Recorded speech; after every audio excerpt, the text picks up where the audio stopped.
십자가에 예수께 물어보라는 주제를 가지고 왔습니다.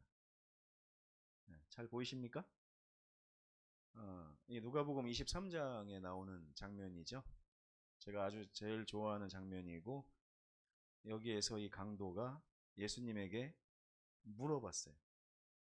예수님이 대답하셨습니다. 그 대답을 오늘 함께 듣는 시간 됐으면 좋겠습니다. 갈라디아서입니다. 3장 1절에서 5절 함께 읽겠습니다. 시작. 어리석도다 갈라디아 사람들아, 예수 그리스도께서 십자가에 못 박히신 것이 너희 눈앞에 밝히 보이거늘 누가 너희를 꾀더냐? 내가 너희에게서 다만 이것을 알려 하노니 너희가 성령을 받은 것이 율법의 행위로냐 혹은 듣고 믿음으로냐? 아브라함이 하나님을 믿음에 그것을 그에게 의로 정하셨다 함과 같으니라. 사도 바울이 어리석은 행동을 하고 있는 갈라디아 사람들에게 주신 말씀입니다. 신앙에 세 가지 행태가 있습니다. 행태가 좋은 말입니까? 네, 형태 그러면 모르는데 행태 약간 좀 약간 부정적인 어감을 주죠. 이거는 제가 한 5년 전에 이렇게 정립한 사상인데, 신앙을 하는 사람들이 세 가지 행태로 신앙을 하더라고요. 첫 번째는 선불신앙을 하는 분들이 있습니다. 구원을 원해서 교회에 오는데, 예수님을 믿는데 구원을 얻기 위해서는 내가 뭔가를 대가로 제공해야 된다. 그러면 이런 분들은 구원의 확신이 있을까요? 없을까요? 왜 없을까요? 대가가 충분한 것처럼 느껴지지 않아서 그래요. 이 정도 가지고 하나님이 날 받아주실까? 내가 지금 살은 지난 일주일 동안의 삶이 구원받기 충분한가? 막 이런 거예요. 그러니까 내가 이렇게 부족한 사람인데 하나님이 나에게 구원을 주실까? 막 이런 겁니다. 신앙이 재밌겠어요? 재미없겠어요? 혹시 이런 신앙 하시는 분 여기 계신가요? 우리 교회? 우리 재림교회는 오래전부터 믿음으로 말미암는 의를 가르치기 때문에 이런 신앙은 많이 제가 못 본 것 같아요. 근데 이런 신앙은 주로 이제 교회 안 다니시는 분, 다른 종교에 다니시는 분들이 많이 합니다. 천주교 같은 데서도 많이 하고요. 불교에서도 많이 하죠. 뭔가 재물을 갖다 바쳐요. 심지어 옛날에 그 이스라엘 그 고대에는 그 주변의 나라들이 누구까지 제사를 지냈냐면 자기 아들까지도 신에게 바쳤어요. 왜? 구원받으려고. 근데 그거를요, 여러분 옆에서 누가 이렇게 하면 따라서 하시겠어요? 안 하시겠어요? 안 하실 것 같아요? 여러분 믿음이 좋으시네요. 이스라엘 왕들이 이거를 따라했어요. 이스라엘 왕들이 자기 자식을 제물로 드렸다니까요. 이게 말이 되는 거예요? 오늘날 불교에서 보면 공양미 300석 막 이런 거 알죠, 여러분? 뭔가를 신에게 드리고 그 대가로 신의 축복을 받고 구원을 받는 이런 신앙을 선불맞은 신앙이라고 해요. 선불신앙이라고 합니다. 두 번째는요, 우리 재림교인들이 많이 하는 신앙인데 후불신앙입니다. 후불신앙. 후불신앙은 뭐냐면 구원을 일단 받아요. 근데 받고 나서 잘 갚아야 되는데 할부를 잘 갚아야, 이게 할부신앙이거든요. 이게 구원을 할부로 미리 땡겨갖고 쓰는 거예요. 구원 받았습니까? 그럼 물어보면 지난달에 할부 냈나? 이제 이렇게 생각을 하는 거죠. 네. 구원 잘 받았습니까? 그러면 연체되지 않았나 혹시? 이렇게 생각하는 거예요.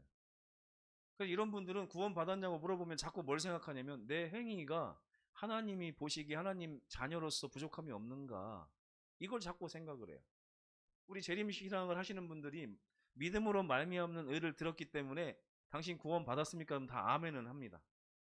그럼 오늘 예수님 오시면 하늘나라 갈 것 같아요? 못 갈 것 같아요? 그러면 글쎄요. 예. 뭔가 정산이 필요한 거예요. 정산이 마음으로부터. 이 구원의 확신을 누가 결정하냐면 자기 마음이 결정하는 신앙이에요. 자기 마음이. 그 예전에 제가 어렸을 때는요, 이런 사람 아주 욕을 많이 먹었어요. 당신 구원 받았습니까? 그러면 아멘 그러잖아요.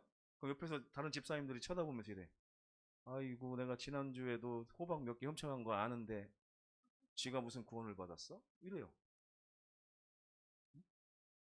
내가 11금 떼먹은 거 다 아는데 무슨 지가 구원을 받았어? 이래요. 이게 바로 후불신앙이에요. 하나님이 구원을 주시기는 했는데 내가 뭔가를 계속 하나님께 드리지 않으면 구원이 날아가거나 취소되거나 한다고 벌벌벌 떠는 신앙. 이런 신앙은 선불신앙보다는 조금 낫습니다. 왜냐면 좀 비용이 적게 들어요. 비용이 적게 들긴 하는데 삶이 행복하고 구원의 확신으로 막 충만하고 이런 거에는 좀 약합니다. 그래서 안식일 교회에서 안교장님들이 주로 쓰는 레파토리가 있어요. 안식일 날. 여러분 행복하십니까? 이렇게 물어봐요. 그러면 성도들이 이래요. 아멘. 이렇게. 행복한 거예요? 행복하지 않은 거 뻔히 알면서 안교장님들은 왜 자꾸 그걸 물어보는지 모르겠어요. 왜 행복하지 않냐면 구원의 확신으로 충만하지 않기 때문에 늘 내가 하나님께 잘 드렸나? 못 드렸나? 좀 적게 드린 거 아닌가? 하나님이 나의 실수를 또 아실 텐데 내가 십자가의 은혜를 알면서도 이렇게밖에 못 사나? 이렇게 하면서 자기 자신을 괴롭히고 스스로 너 구원 받았어? 이렇게 물어보면 결론을 누가 내요? 결론을 내가 내. 근데 내가 결론을 이상하게 내면 남한테 욕먹을 것 같아요. 왜?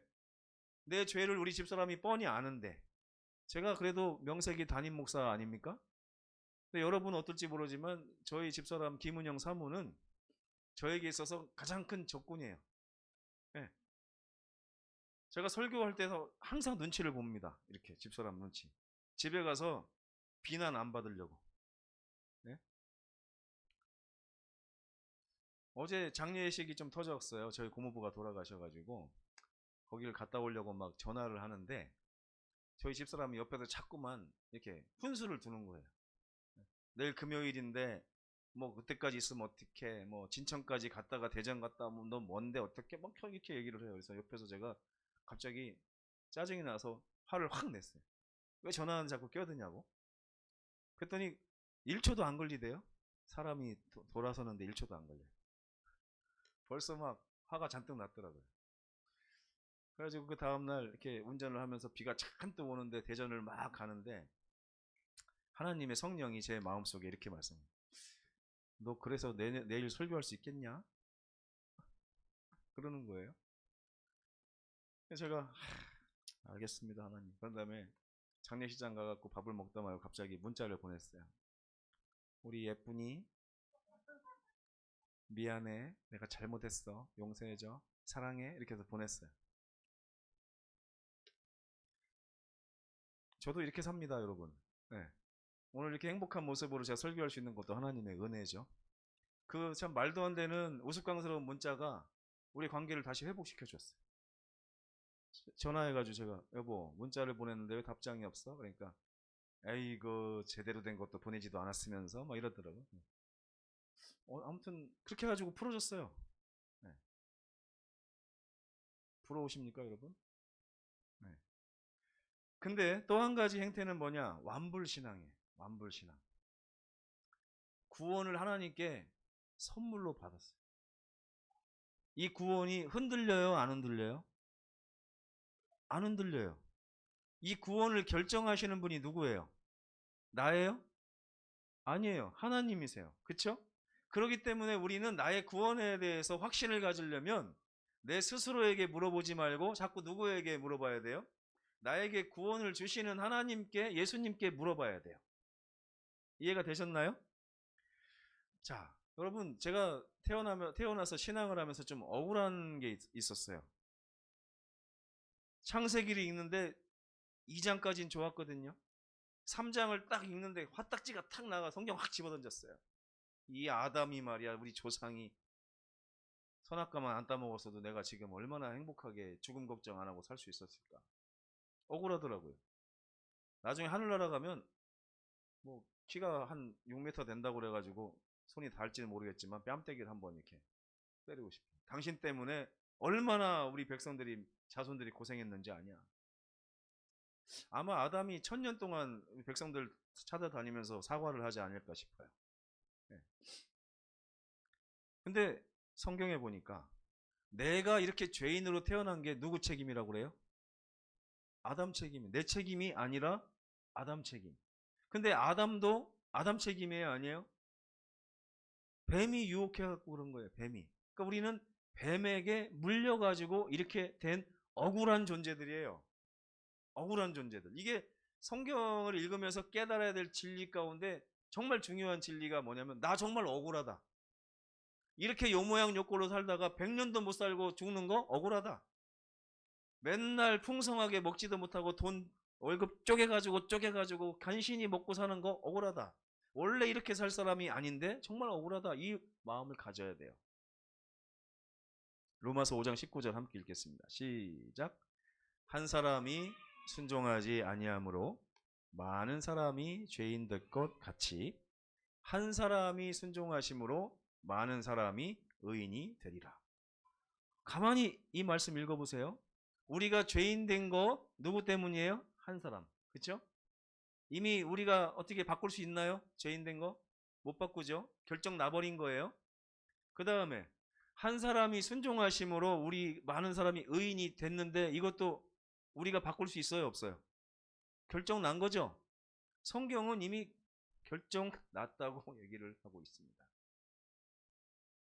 그래서 십자가는요, 우리를 죄와 상관없는 존재로 이미 만들어 버렸습니다. 잠깐 물 좀 마시겠습니다. 로마서 6장 14절에 아주 정확하게 써 있어요.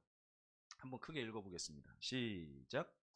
죄가 너희를 주장하지 못하리니 이는 너희가 법 아래 있지 아니하고 은혜 아래 있기 때문에 우리에게 있는 이 덕지덕지 묻은 죄 결코 우리를 주장하지 못한다. 이미 죄의 권세가 끝났다. 십자가에서 우리는 더 이상 죄의 권세 아래 살지 않아도 되는 은혜의 백성들이다 하고 성경은 분명히 이야기하고 있는 것입니다.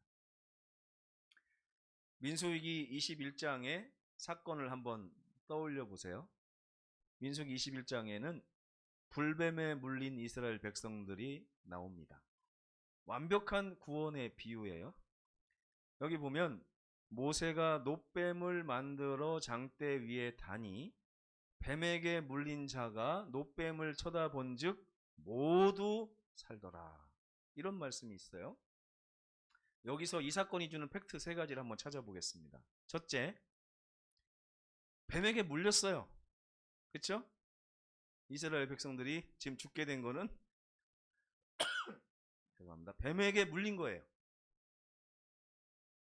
그리고 모두 죽게 되었다는 팩트. 이건 사실이에요.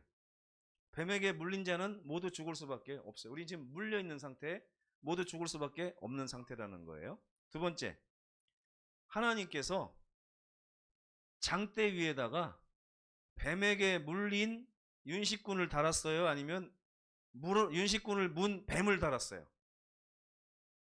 뱀을 달았죠? 이 장대 위에 누구를 단다는 것은 이건 처형을 얘기해. 처형. 우리 집사람 언니를 얘기하는 게 아니라 처형. 뱀에게 물렸는데 그 대가로 처형을 받아야 되는데 누가 처형을 받냐면 물린 자가 처형을 받는 게 아니라 물은 자를 하나님이 처형하신 거예요. 아멘? 십자가가 이런 거예요, 여러분. 우리가 지금 뱀에게 물려서 죄 가운데 사는데 그것 때문에 자꾸 우리가 어떤 생각을 하냐면 내가 처형을 받아야 된다고 생각해요. 그렇죠? 아니에요. 성경은 그렇게 얘기하지 않습니다. 하나님께서 뱀을 장대에다 다루라고 했어요. 이 우리를 내 자녀들을 물어버린 이 나쁜 뱀을 장대에다가 매달아서 처형해라. 그런 다음에 우리에게는 물린 자들에게 뭐라고 해요? 누구든지 하나님이 우리를 처형하시는 것이 아니라 우리를 물은 뱀을 처형하신다는 이 하나님의 깊은 마음과 사랑을 알고 쳐다보는 자는 살게 될 거다. 아멘?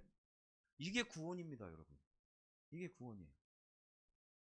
이 구원을 자꾸만 우리가 선불신앙, 후불신앙 이렇게 하면서 막 헷갈려 하는 거예요. 완불신앙이요. 완전히 하나님이 하나님의 능력으로 다 행해 주신 것입니다. 누가복음 23장으로 한번 가보면 여기는 아까 우리가 맨 처음에 봤던 누가복음 23장에 한편 강도가 나옵니다. 오른편도 아니고 왼편도 아니에요. 한편 강도라고 성경은 나와 있기 때문에 이 강도가요 지금 어떤 상태에 있냐면 못이 박혀갖고 예수님하고 똑같은 자세로 지금 죽어가고 있는 사람이에요. 이 강도가 구원받을 수 있는 가능성이 있어요, 없어요? 평생 강도짓하고 살인하다가 잡혀갖고 지금 처형당하고 있는데 이 강도가 구원을 받으려면 일단 풀려나야 될 거 아닙니까? 그죠? 뭐 손이 좀 뚫려서 발이 좀 뚫려갖고 좀 불편하긴 하지만 어쨌든 구원받기 위해서는 못을 빼고 내려와가지고 좀 선행을 하고 구원받을 행동을 좀 한 다음에 하나님한테 구원해 주세요 해야 하나님이 구원해 주실 거 아니에요. 원래 생각대로 하면 이방의 종교들이 다 이런 종교예요. 그죠? 뭔가 하지 않으면 아무도 구원해 줄 존재가 없는 게 이방의 종교입니다. 근데 여기 보면 못 박혀 있는 죄인이 아무것도 할 수 없는 죄인이 이제 십자가에 매달리고 나면 불과 한 18시간 정도 되면 사람이 피가 쫙 빠져갖고 죽는데요.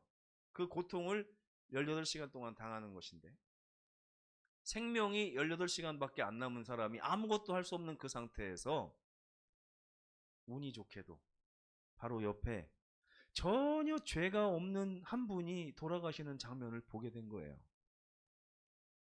유심히 봅니다. 그 후에 보니까 유대인의 왕 3개국어로 써 있었대요. 헬라어, 히브리어, 또 아람어. 그걸 유심히 봐요. 이 사람은 좀 특별한 사람 같아요. 많이 말하는 걸 들어보니까 내가 어렸을 때 들었던 그 메시아이신 것 같아요. 이스라엘을 구원해 주시겠다고 약속한 그 메시아인 것 같아요. 그때 성령이 그 사람의 마음을 막 움직입니다. 이 사람이 성령을 만나기 전에는요, 함께 그 행악자들이 예수님을 욕하고 네가 메시아라면 내려와서 나를 구원해보고 너도 구원해봐라 이렇게 외치던 사람들이에요. 근데 불과 얼마 지나지 않아서 유심히 메시아라고? 메시아라고? 쳐다보고 그 표정을 보니까 정말 메시아인 거예요. 그때 이 강도의 마음에 믿음이 흘러나오기 시작했어요.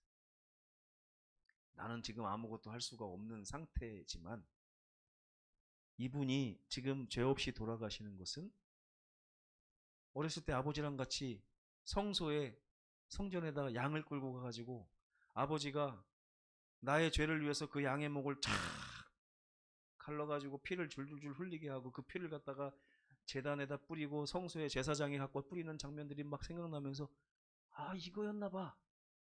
이거였나봐. 예수님이 이렇게 피를 흘려서 나를 구원하신다는 그 메시지가 내가 그동안 그렇게 했던 양 제사 가운데 나타나 있었던 것이구나. 지금 그분이 돌아가시고 계시구나. 이걸 깨달은 거예요. 그래서 뭐라고 그래요? 이르되 예수여 당신의 나라에 임하실 때에 나를 기억하소서. 예수께서 야, 이 염치도 없는 놈아 이렇게 하지 않으셨어요. 예수께서 이르시되 내가 진실로 내게 이르노니 내가 오늘 너에게 말하는데 네가 나와 함께 낙원에 있게 될 거야. 이 죄인이 예수님에게 물어봤을 때 예수님이 어떻게 하셨어요? 너는 반드시 구원받을 거야. 내가 너를 구원할 거고 너는 나의 죽음으로 인해서 낙원에 있게 될 거야 라고 말씀을 하신 것입니다. 자, 여기서 질문입니다. 제가 질문하는 걸 참 좋아하죠. 이 강도가 구원받은 것은요 1번 회개하고 예수를 믿었기 때문일까요? 아니면 예수께서 그 강도 대신 죽임 당하셨기 때문일까요? 1번일까요? 2번일까요? 정답입니다. 네. 둘 중에 하나만 가지고 있으면 좀 부족해요. 예수께서 내 대신 죽임 당하셨다는 사실을 믿고 감사하고 예수님한테 나의 마음을 드리고 이런 걸 회개라고 하거든요. 이것 때문에 예수께서 그걸 보시고 강도에게 구원을 선포하신 거예요. 강도가 먼저 무엇을 했기 때문이 아니라 하나님께서 먼저 강도를 위해서 무엇인가를 했기 때문에 강도의 마음이 주님께로 돌아선 것입니다. 이게 구원입니다. 근데 많은 사람들이 하나님이 나를 위해서 뭘 하셨는지를 정확하게 받아들이지 못하고 오히려 세상이 만든 가짜 예배에 속아서 내가 하나님께 뭔가를 드려야 하나님이 나를 온전히 구원해 주신다고 하는 생각 가운데 빠져 있어요. 여러분 견고한 토대라고 들어보셨어요? 여기가 완전주의자들입니다. 뭐냐면 화인 여사의 글 가운데 나중에 예수님 재림하시기 전에 우리가 중보자 없이 예수님 앞에 서게 될 것이다. 뭐 이런 말이 있어요. 그러니까 그걸 보면서 아 이제 우리가 품성적으로 완전해지지 않으면 흠과 점이 있는 사람들은 구원을 못 받는구나. 그래가지고 날마다 성화를 위해서 애써야 된다. 하루에 몇 번씩 성경을 봐야 되고 기도해야 되고 전도해야 되고 막 이렇게 꼭 이스라엘 백성들이 다시 부활한 것 같아요. 네. 근데 아니에요. 이 구원받은 백성들은 먼저 하나님께서 나를 위해서 무엇을 하셨는가를 봐야 돼요. 거기서 이미 나의 운명이 다 결정되고 끝났다는 사실을 보고 감격하고 감사하면 돼요. 그 다음에 하나님 어떻게 나를 위해서 이 놀라운 일을 행하셨습니까? 라고 하나님을 바라보면서 사시면 돼요. 이게 너무나 쉽죠? 그럼 날마다 기쁠 것 같아요? 안 기쁠 것 같아요? 여러분 이 생각에서 날마다 멀어지지 않기 위해서 기도하고 힘써야 됩니다. 네. 근데 이제 많은 분들이 후불 신앙을 하는 이유가 있는데요. 그게 이거예요. 자꾸만 이미 하나님이 나를 구원해 주셨는데도 불구하고 당신 구원 받았습니까? 그러면은 막 마음에 갈등이 오고 고민하는 이유는 용서라는 것과 치유라는 것을 구별을 못해서 그래요. 여러분도 오늘 이걸 구별하셔야 됩니다. 잘 보시면요. 십자가에서 흘리신 예수님의 피는 우리를 용서하는 재료로 쓰여집니다. 맞습니까?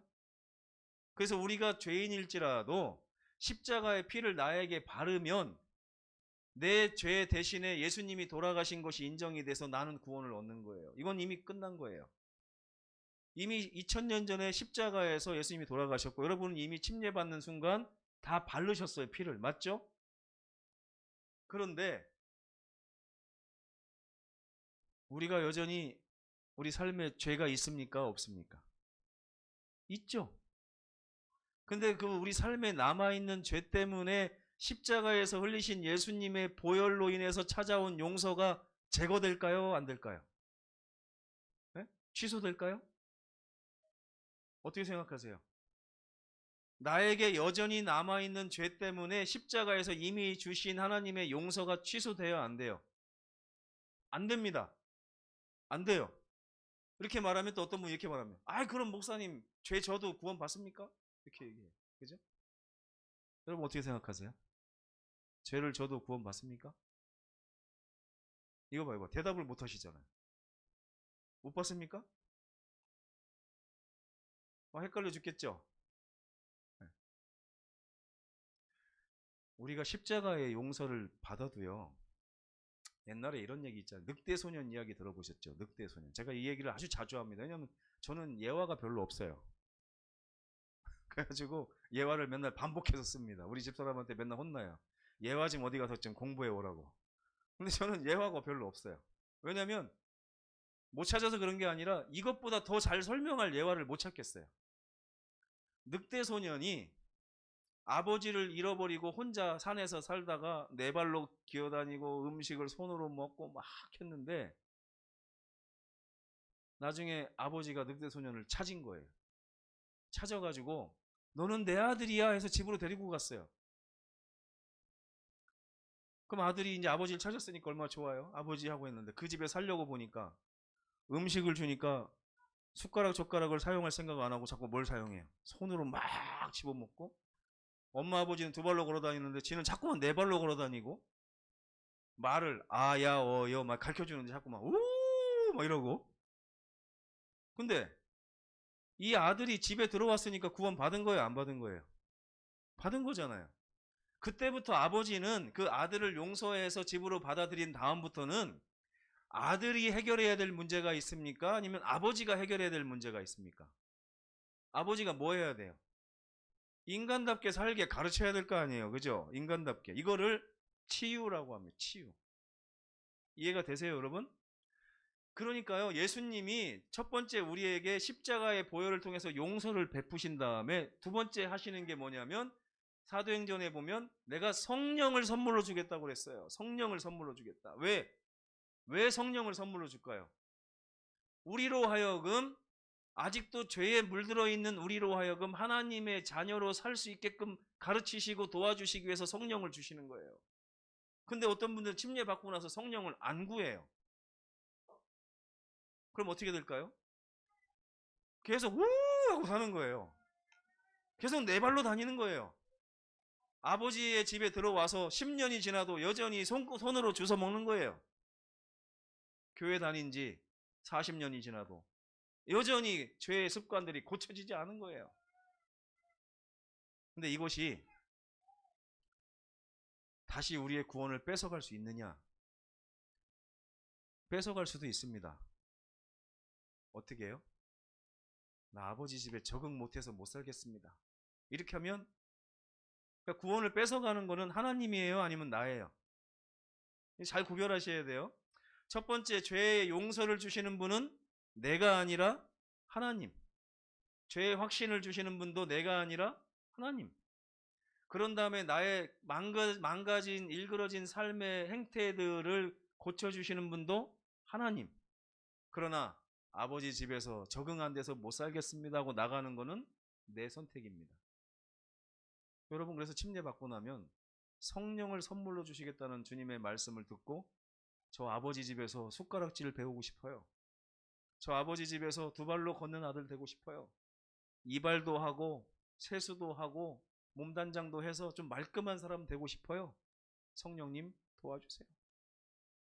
하나님이 얼마나 우리를 구원하기 위해서 모든 걸 준비해 놨습니까? 그 혼인잔치의 비유 보면 뭐라고 그래요? 모든 것이 준비되었으니 오기만 하라. 하나님 안에 가면 모든 것이 다 준비되어 있습니다, 여러분. 용서도 준비되어 있을 뿐만 아니라 우리가 아버지 아들로 살 수 있게끔 하는 치유 프로그램도 다 준비가 되어 있는 거예요.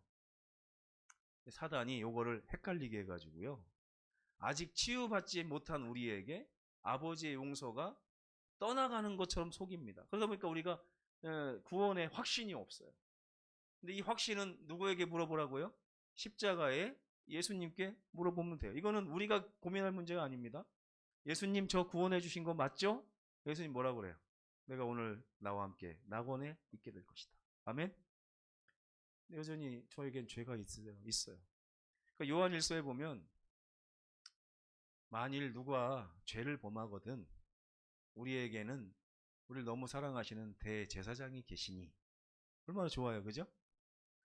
주님 안에서 죄를 즐기고 사는 게 문제지, 이제 아버지의 집에 들어왔으니 아버지 아들로 살고 싶어요 그러면서 아버지한테 자꾸 배우면서 하는 실수들은 결코 죄라고 아버지가 생각하지 않습니다. 그쵸? 한번 넘어졌지만 또 일어나서 걸어보자, 이렇게 말씀하시는 분이 우리 아버지신 거예요. 그러니까 여러분, 우리는 십자가의 용서와 성령을 통한 예수님의 치유의 손길을 경험하고 하늘까지 가다가 예수님 재림하시면 호련히 변화해서 하늘에 가서 살 사람으로 완전히 변하는 거예요. 이렇게 주님께서 모든 것이 다 준비된 상태로 우리를 부르시는 것입니다. 십자가의 한편 강도는 죽기 직전에 이 위대한 진리를 깨달았어요. 그는 예수께서 천국의 열쇠를 가지고 계시고 그 열쇠로 천국문을 활짝 열어놓으셨다는 사실을 깨달았습니다. 내가 또 다윗의 집의 열쇠를 그의 어깨에 두리니 그가 열면 닫을 자가 없겠고 닫으면 열 자가 없어. 모든 것이 누구에게 달렸다고요? 우리가 구원받는 거 못 받는 거? 다 예수님의 손에 달려 있다고요. 그러니까 예수님이 결정하신 걸 가지고 내가 자꾸만 마음이 왔다 갔다 하면 안 되는 거예요. 볼지어다 내가 내 앞에 하늘에 열린 문을 두었으니 능히 그 문을 닫을 자가 없다. 하늘 문이 열려 있어요. 누구든지 그 문에 들어가길 원하면 들어갈 수 있다는 것입니다. 이렇게 열려 있는 문을 사단이 자꾸만 닫으려고 하는 거예요. 우리 마음에서. 여러분 구원의 확신을 가지고 싶으십니까? 그렇다면 강도처럼 여러분도 십자가의 예수님께 가서 물어보시기 바랍니다. 그리고 혹시 여전히 내가 네 발 사족 보행을 하고 손으로 밥을 먹고 이런 모습이 발견될 때마다 성령을 선물로 주시겠다는 주님의 음성을 믿고 주여 저에게 성령을 보내주셔서 하나님 자녀의 삶을 누릴 수 있도록 저를 좀 도와주십시오. 이것만 하면 예수님 재림 때까지 더 이상 할 게 없습니다. 예수님은 여러분을 받아주실 뿐만 아니라 성령을 통하여 여러분을 고쳐주시고 회복시켜 주실 것입니다. 이런 십자가의 예수께 물어보시는 저와 여러분 되시길 간절히 바라며 말씀 마치겠습니다.